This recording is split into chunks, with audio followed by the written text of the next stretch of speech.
সংবাদে আপনাকে স্বাগতম। শুরুতেই সংবাদ শিরোনাম, এরপর বিস্তারিত। ভয়াবহ বন্যায় তছনছ নেপালের রসুয়া, নিহত বেড়ে ৯৫, নিখোঁজ কয়েকশো পর্যটক। ভারতে আবারও আন্দোলনের ডাক ককরোচ জনতা পার্টির। মক্কা চুক্তি ঘিরে তুরস্ক ইসরায়েল দ্বন্দ্বে নতুন মাত্রা। ভারত ধর্মশালা নয়, নাগরিকরাই থাকবেন। দর্শক, এতক্ষণ শুনছিলেন সংবাদ শিরোনাম, এখন বিস্তারিত। আপনি যদি দেশসহ বহির্বিশ্বের খবর জানতে চান তাহলে ভিডিওতে লাইক করে চ্যানেলটি অবশ্যই সাবস্ক্রাইব করে দিবেন। ভয়াবহ বন্যায় তছনছ নেপালের রসুয়া, নিহত বেড়ে ৯৫, নিখোঁজ কয়েকশো পর্যটক। নেপাল ও তিব্বত সীমান্ত সংলগ্ন রসুয়া জেলায় ভয়াবহ বন্যায় পাহাড় ধস ও তুষার ধসের ঘটনা ঘটেছে। সিসিটিভি ক্যামেরায় ধরা পড়া ফুটেজে দেখা যায় কিভাবে মিনিটের মধ্যে একটি বিশাল মাটি ও পলির দেয়াল গড়িয়ে এসে সবকিছু ধ্বংস করে দেয়।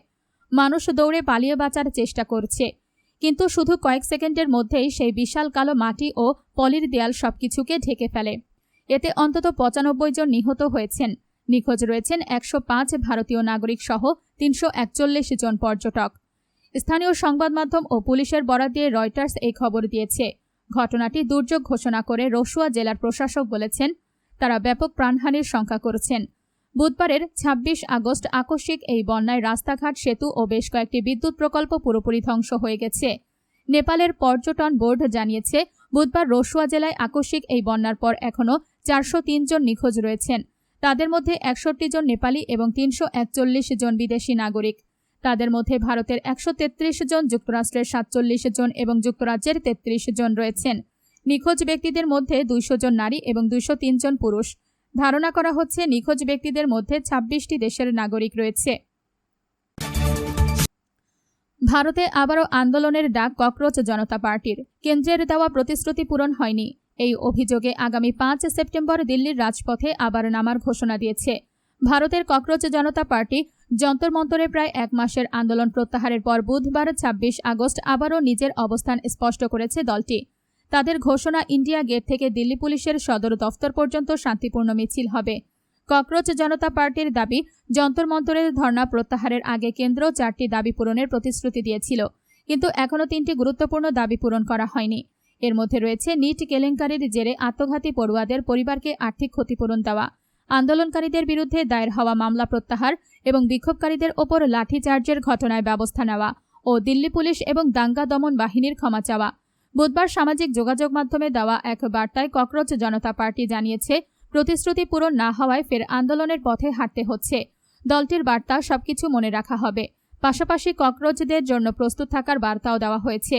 শুধু ৩টি দাবি নয়, সরকারের কাছে উত্থাপন করা আরও ১১টি প্রশ্নের উত্তর না পাওয়ার অভিযোগও করেছে ককরোচ জনতা পার্টি। তাদের বক্তব্য, দিনের পর দিন প্রশ্নগুলো এড়িয়ে যাওয়া হচ্ছে, ফলে জবাবদিহির দাবি আরও জোরালো হচ্ছে। দর্শক, আপনি যদি দেশসহ বহির্বিশ্বের খবর নিয়মিত জানতে চান তাহলে ভিডিওটি লাইক করে চ্যানেলটি অবশ্যই সাবস্ক্রাইব করে দিবেন। মক্কা চুক্তি ঘিরে তুরস্ক ইসরায়েল দ্বন্দ্বে নতুন মাত্রা। মক্কা প্রতিরক্ষা চুক্তি মধ্যপ্রাচ্যের পুরনো সমীকরণে নতুন রেখা টেনেছে। সৌদি আরব, তুরস্ক ও পাকিস্তানের যৌথ প্রতিরক্ষা চুক্তি সরাসরি কোনো দেশকে লক্ষ্য করে না হলেও এর মধ্য দিয়ে আঞ্চলিক শক্তিগুলোর নিরাপত্তা ভাবনায় তৈরি হয়েছে এক নতুন সমীকরণ। আর সেই সমীকরণে তুরস্ক ও ইসরায়েলের ক্রমবর্ধমান কৌশলগত প্রতিদ্বন্দ্বিতা সবচেয়ে বেশি স্পষ্ট হয়ে উঠেছে। সিরিয়ার ভূখণ্ডে ইসরায়েলের সাম্প্রতিক হামলার পর সৃষ্ট উত্তেজনা কমাতে ইতোমধ্যে জর্ডানে মার্কিন মধ্যস্থতায় সিরিয়া ও ইসরায়েলের প্রতিনিধিরা বৈঠক করেছে। বিশেষজ্ঞরা বলছেন, দুই পক্ষের প্রতিদ্বন্দ্বিতার সবচেয়ে উত্তপ্ত ক্ষেত্র এখন সিরিয়া। আঙ্কারা যেখানে নতুন সিরীয় সরকারের সঙ্গে ঘনিষ্ঠ সামরিক ও রাজনৈতিক সম্পর্ক গড়ে তুলতে চাচ্ছে, সেখানে ইসরায়েল সিরিয়ায় তুরস্কের সামরিক প্রভাব বিস্তারে নাখোশ। এই অবস্থায় তুরস্ক ও ইসরায়েলের মধ্যে টানাপোড়েন আরও গভীর রূপ নিয়েছে, আর মক্কা প্রতিরক্ষা চুক্তি এই বাস্তবতাকে আরও তাৎপর্যপূর্ণ করে তুলেছে। সৌদি আরব ও পাকিস্তানের সঙ্গে তুরস্কের গাঁটছড়া ইসরায়েলকে চরম অস্বস্তিতে ফেলেছে। ফিনান্সিয়াল টাইমস লিখেছে, গত ১৮ আগস্ট তুরস্ক সীমান্তের কাছে একটি সিরীয় বিমান ঘাঁটি আবু আল দুহুরে ইসরায়েলি বোমা হামলা হয়। ভারত ধর্মশালা নয়, নাগরিকরাই থাকবেন। ভারতের কেন্দ্রীয় স্বরাষ্ট্রমন্ত্রী অমিত শাহ বলেছেন, ভারত কোনো ধর্মশালা নয়। দেশের মাটিতে বসবাস এবং রাষ্ট্রীয় সুযোগ সুবিধা পাওয়ার অধিকার শুধু ভারতীয় নাগরিকদের। অনুপ্রবেশকারীরা দেশের নিরাপত্তা, অর্থনীতি এবং জনবিন্যাসের জন্য বড় হুমকি। মঙ্গলবার 25 আগস্ট নয়াদিল্লিতে গোয়েন্দা ব্যুরোর জাতীয় নিরাপত্তা কৌশল সম্মেলনের সমাপনী অধিবেশনে এমনই কড়া বার্তা দেন তিনি। একই সঙ্গে আগামী 15 থেকে 20 বছরের অভ্যন্তরীণ নিরাপত্তার জন্য দীর্ঘমেয়াদী পরিকল্পনা গ্রহণের নির্দেশ দিয়েছেন ভারতের কেন্দ্রীয় স্বরাষ্ট্রমন্ত্রী। অমিত শাহ বলেন, গত 8 মাসে দেশের সব স্থল সীমান্তবর্তী রাজ্যে গিয়ে কেন্দ্রের পক্ষ থেকে সীমান্ত নিরাপত্তার 4 দফা কৌশল নিয়ে আলোচনা করা হয়েছে।